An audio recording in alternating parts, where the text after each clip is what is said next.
बहुत समय पहले की बात है।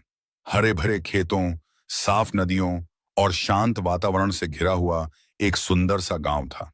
उस गांव का नाम था सत्यपुर। सत्यपुर के लोग बहुत सीधे सादे और मेहनती थे।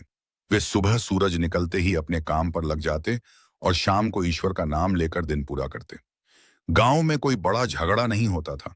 सब एक दूसरे की मदद करते थे और मिलजुल कर रहते थे।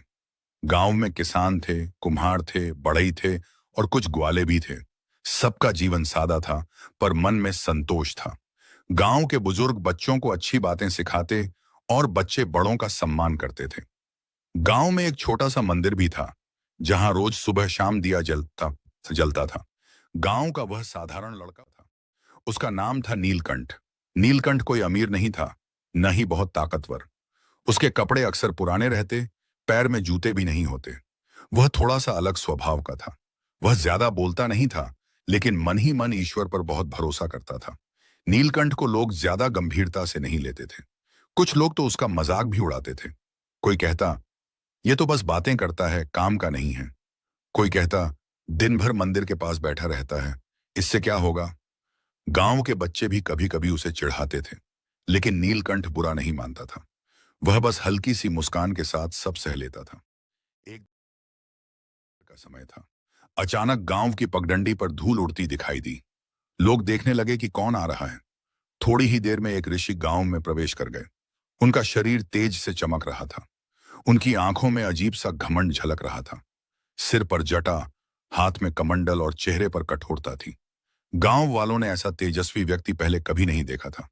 गांव वाले डर और सम्मान दोनों भाव से उनके सामने झुक गए। किसी ने कहा, महाराज, हमारे गांव में आपका स्वागत है।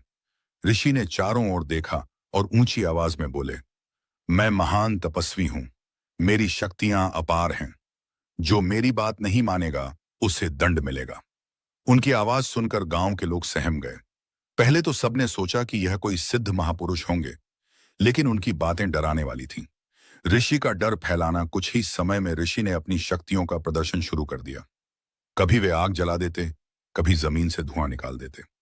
गांव वाले डर गए। बच्चों को घर के अंदर कर लिया गया। कोई भी ऋषि की बात काटने की हिम्मत नहीं कर पा रहा था।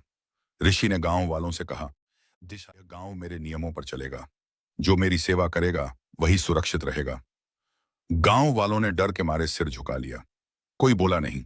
सब सोच रहे थे कि अगर विरोध किया तो न जाने क्या हो जाए। नीलकंठ का सवाल इसी भीड़ में नीलकंठ भी खड़ा था। वह चुपचाप सब देख रहा था। उसके मन में डर नहीं था और दुख था। उसे लग रहा था कि कोई